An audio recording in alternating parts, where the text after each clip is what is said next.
diagnosis mo. Nandun yung mild hearing loss, nandun yung right niya is severe, yung left naman, yung kanan naman, right is severe, yung kanan naman is profound. Nandun yun. Then nandun yung average. So, lahat yung leksyon, bibigyan namin ko yun kay Ma'am Roan.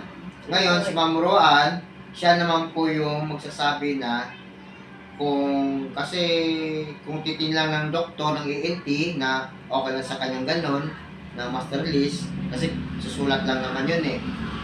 Actually, ano niya si Dr. Navarrete. Yun. So, depende kay Dr. Navarrete kasi kilala ng boss ko yun eh. Kung hindi niya kung sasabihin niya na, hindi na kayo na kailangan ng hearing test result, ako nang balang gagawa. So, pag nagawa niya yun, i-inform naman sa akin ni Ma'am Roan na, sir, meron na po itong tinatawag na mid-cert. So, nandun yung siyempre, mid-cert nandun na yung yung social study. So, ako naman, gagawa naman ako ng letter of acceptance. Ibig sabihin, tumatanggap kami ng GL. Kumbaga, ina-accept namin yan. Ina-accept namin yung sinasabi ng GL, guarantee letter GL. So, ina-accept namin yon. So, kumbaga, government na yun. Kasi merong mga center na hindi sila tumatanggap. Alam niyo bakit? Matagal ang bayad. Sabi kasi, sabi kaming dalawa, ano ba purpose namin? Kaya kami ng Office ng President, buong Pilipinas, iniikot yung lahat ng center. So kami naman walang kamumuang, may pumunta doon na director siya ng PDAW ng Region 4. So pumunta sa amin, in-interview kami na wala kaming kalam-alam. So tinignan nila kung ano bang process namin. So meron doon na hindi ko alam. Kasi wala pa kami alam sa mga kumbaga government Proseso sa gobyerno kung paano. Hindi, wala talaga kami alam. Kasi private kami. Hindi namin alam na meron palang ganon. Kasi lahat ng mga center, hindi namin napag-usapan. So, siguro, anong oras pinag-usapan nila si Ariel doon, ano bang ano nila, kung gusto nila makatulong sa, hindi abot ng, alam ng mga hearing aid natin, hindi abot talaga yan ng kapos balat, kumbaga, hindi abot yan. So yun, pinag-usapan nila, pasado naman, lahat naman daw center lahat na pasado. Doon yun sa, paano ang bayaran. Doon yun. Siguro iba, ayaw. Kasi hindi naman pwedeng wala, sir, dahil meron lang po yan, pero hindi na totally bayad agad.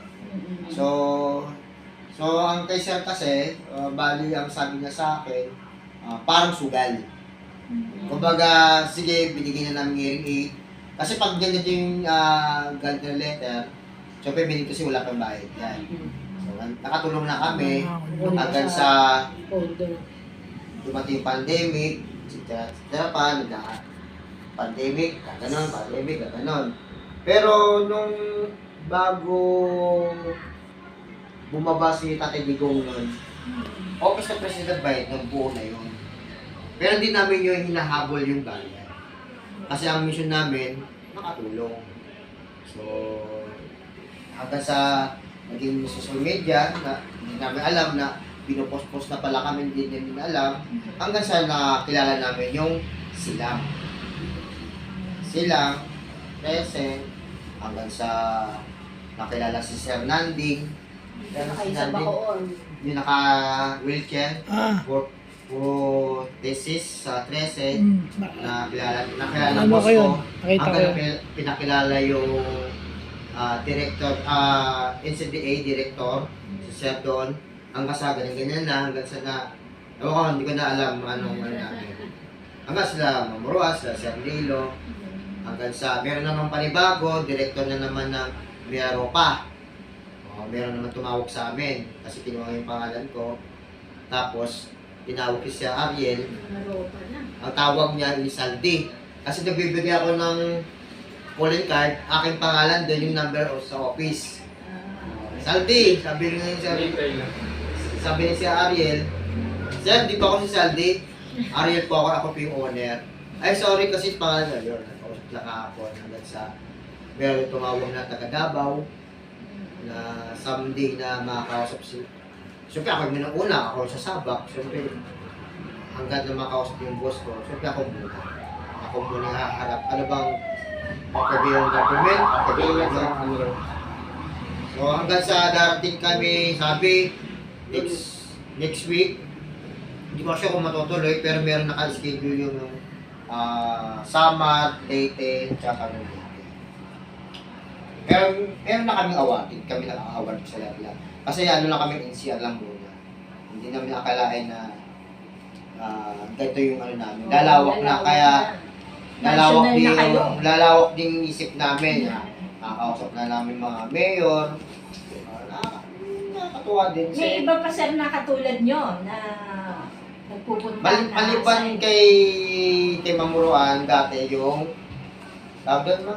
Eugene. O yung Eugene. So, sabi ni Mamuruan, mas gusto pa na doon yung ODB, una-una mas malapit. Kasi pag nagpapa-regular check-up kayo, nandiyan na lang kami, sasakay na lang kayo po tula, Yun nga. maliparan. Nakapunta na ako tita ng actually, nakapunta na ako ng Eugene sa Kamuning. Yung sinasabi ko nga sa'yo sumama ako, na mukha akong tanga dahil ako layo. Layo nga. Malayo. Sir, Kasi nabanggit niya sa akin, nabanggit na dito na lang tayo be sa So yun. Sir, pwede magtanong, anong technology yung behind dun sa hearing aid? Sa hearing aid kasi namin, meron tayong sinasabi na tatlong klaseng hearing aid. Okay. BTE, RIC, or yung sinasabi na ITE, yung pinapasok lang. Yung RIC naman, yun yung wire. Yung BTE, yun yung gagamit tayong molde. So, depende pa yun sa hearing loss. Maganda talaga hearing loss yung ito, ginagawa natin. Ito yung muna ang unang step. Kasi wala tayong idea, baka yung iba dito is magpapacheck. Concern lang. Pwede naman na magagamot ang doktor. At least siya, nagpa-check na naagapan. Hindi aabot ng for hearing na. Kasi mahirap na pag hindi na magagamot. Wala ka na magagawa. So, ang hearing aid kasi natin, nagtitipid pa rin yung sa hearing loss. Sir, ano yung yung ginagawa niyo, sinasabi niyo pagmolde sa ear? Ano pong materials yung ginagamit dun sa pagmumolde sa ear para sa hearing Katulad aid? lang din siya sa postiso, isang ano lang yun. Isang sim lang din. Isang same. Kasi sir, hindi naman sa pag-ano, kasi ako yung gumagawa ng PES analysis nito ni Roan, at saka yung SWOT niya. Wala siyang kaalam-alam sa hearing aid. Dahil sabi niya, ikaw naman yung magaling. Sige, ako magtatanong. Kaya tinatanong ko kayo ngayon. Kailangan din kasi po yun. Kailangan din po kasi yun. Para in case na pag-aralin yung video na mapag-aaralin. Ganun din naman pati sa idea. Sir, di ba yung normal hearing is 20 to 20,000 hertz? Di ba yung sa Hindi Yuma? po, decibel. Decibels po. Pero yung... Meron tayong classification of hearing loss. Classification of hearing loss. Ibig sabihin, meron tayong 0 to 25 decibel. Ito naman ay pwede naman ito mag-drawing. Draft. Ito yan, okay? So, meron tayong 0 to 25. Ibig sabihin, pag nandito yung graph, is normal. Okay. Okay? Kung ano yung pinakamahina at narinig ko siya at napunta dito, is nasa normal. Tapos meron tayong 26 to 40, yun yung mild hearing loss. So, pag sinabing mild hearing loss, nandun na yung sinasabing hearing loss. Doon na nagsisimula. Kaya, pag natin sa mild hearing loss, pag nalaman ko yun, pwede ka pumunta sa doktor para mabigyan ng reseta, para din lumala. So, iba naman, meron tayong 41 to 60, yun yung moderate. Panalan siya ng palala. So, meron tayong 61 to 80, ito yung sinasabi na severe. severe hearing loss. So, meron naman tayong 81 to 120 yan. Yun yung malala na. Kailangan importante ito. Kasi once na nakapag-hearing aid yan, ito, kakalibrate natin yung hearing aid. For example, ito yung zero, nandito yan. Pag binaliktad natin, kakalibrate, ang mangyayari, yung hearing aid niya, magiging normal na. Okay, sige, sige, naiintindihan ko na. So, kailangan natin, ito yung i-adjust ng hearing aid, para doon. Sige, sige, sige, madali. For example, ito, meron dito, diba? So, sa 4K, konti na lang i-adjust. Yun ang babasahin ng hearing aid. Ito, sobrang laki, babasahin. Pupunta sa normal. So, ang tanong, bakit malakas?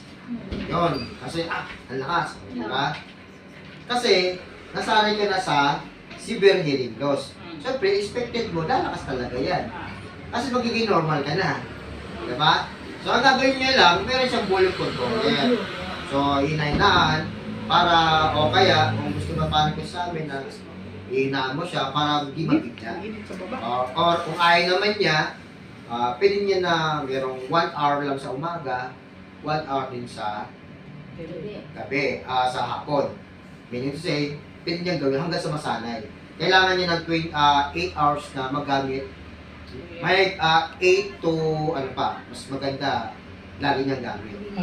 Bawal maglalagay naman kami niyo, bawal mabasa, bawal madaganan. Siyempre, pag patutulog pa. Pero pag hindi po nagagamit yung hearing aid, mangyayari dyan, once, for example, meron ako yung hearing aid, tapos gagamit yun lang kung may kausap. Tapos, once a month, ang mangyayari dyan, yung hearing aid masisira. Ayun, yun ang... Then, yung hearing loss nyo, bababa. Kasi ito, dahil meron tayong hearing aid, yun yung saklay, yun yung nag-aalalay na hindi lumala. So, pag, meaning to say, for example, ito na lang, nalagyan ito ng hearing aid, ganyan na lang yung hearing loss niya. Hindi siya lalala. If nakalagay na sa hearing aid. Okay, sir, yung warranty ng hearing aid, meron ba? Meron namang warranty ng hearing aid, kung di ba sa pag-usapan natin, meron siyang 1 year. Okay. 1 year warranty. Pero kung ang isang patient ay maingat, at lagi nyo nga, yung sinasabi ng regular check-up sa amin, bibigyan itong gano'n ba kahaba. Okay. Bibigyan ko kayo ng 5 years. Okay. Regular check-up Okay. yun. Kumbaga, pero dumating yung 5 years na yun at sinasabi nila, sir, another hearing aid kasi 5 years lang. Hindi po. Hanggat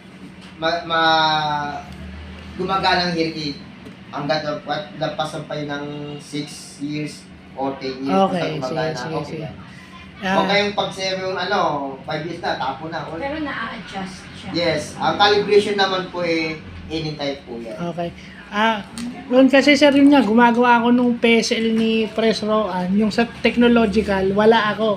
Bayos ako na gagawa ng PSL nyo ha. Opo, Para salamat dito. po. Kasi yung presidente, lagi tinatamad eh.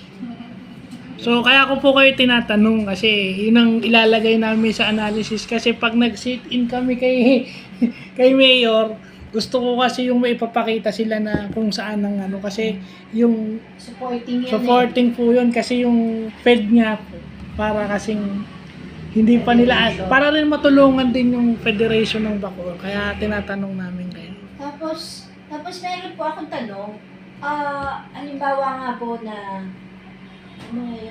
existing na yung hearing aid. Tapos ginamit na nga siya. Hindi siya sir masyadong sinusuot. Yun nga, yung sabi nyo, masisira. Ang masasabi ko dyan, sayang hearing aid.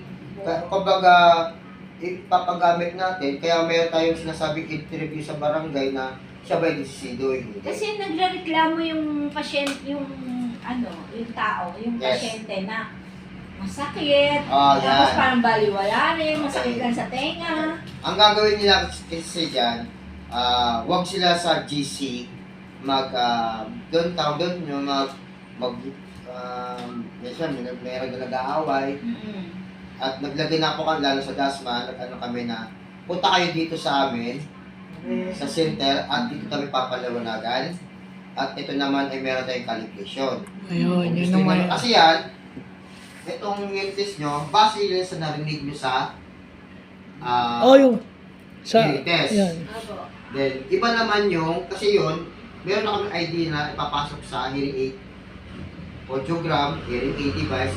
Yun ang meron na kami idea na merong sinasabi na yun ang ikakalibit namin. Okay. So, iba pa rin yung sinusuot. So, pag syempre, yung sinabi ko kanina, maingay nga, at ano, pag may sinasabi niya, baliwala, magtanong kayo sa amin, pumunta kayo dito para magpaliwanagan at pwede natin ikakalibit ulit. Eh, Kasi yan, Yung pag-molde, yung pagka-molde nun, sir. ang molde kasi natin, ano bang tanong sa molde? Yun nga, masakit sa tenga. Parang hindi siya Ah. fit. Hindi, nasukatan na ba siya? Opo. Ganito yung mangyayari yan. Pwede natin makita yung baka may mga tagyawat or pwede natin na magpunta sa amin para i-trim. Papatrim lang yun. Pwede i-trim. Yes, pwede i-trim yun. ah, Kaya di pwede pa yun. Siyempre sisilipin ko muna yun. Ay, dito na lang. Andun na kami. Eh, si ma'am kami doon na lang sa Ayo, dito na lang. Eh, sir, may konting paansar si Cap. Thank you, Ah. friends. Sige po. Ma'am, kailangan yung master list natin. Sir, ilan yung walang may medical? Marami, no? Oo. Halos lahat. Konti lang yung may